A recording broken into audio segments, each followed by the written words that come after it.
Guys, for today's video, may advice lang ko no sa mga taong gustong mag-abroad, no? Alam niyo ba yung nabalita sa Kuwait, yung nanny na yung bata nilagay niya sa washing machine. So,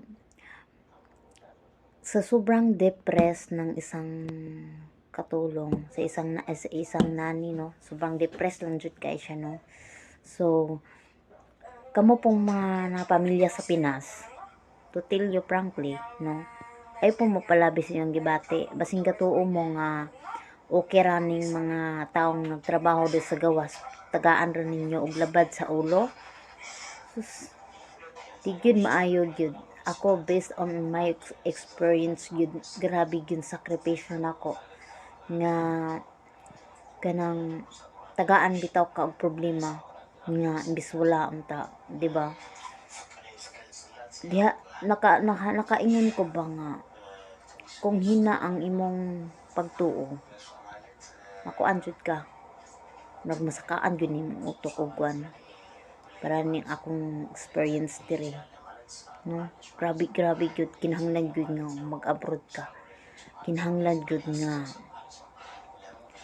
kanang di ka magpadala sa imong depressed. Di gyud maayo magpadala ka sa imong depressed kay murag manabla naman lang ka kung nyanaon ka pirmi, labi na sa imong pamilya des Pinas ni basulon kat kanunay nga bitaw, manabla na lang ka apos lanman nga na inyong pagkuan di mapahamak na lang inong ka, madamay ng mga ubang OFW, no? Di gyud maayo na mingana mo sa usa, so labi na namo nga namis gawas.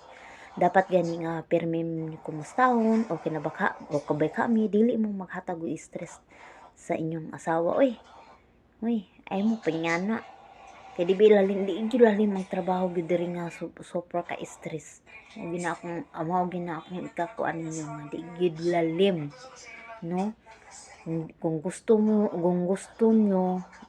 mo ninyo nga mauli nga buhi ang inyong asawa, ayo tagain niyo stress, ay tagain niyo labad sa ulo.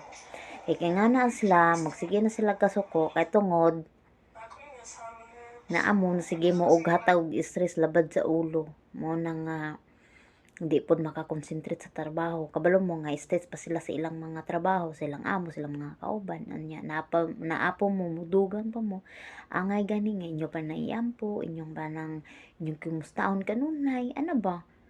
Dili kay abi kay di mapadala kwarta, wa na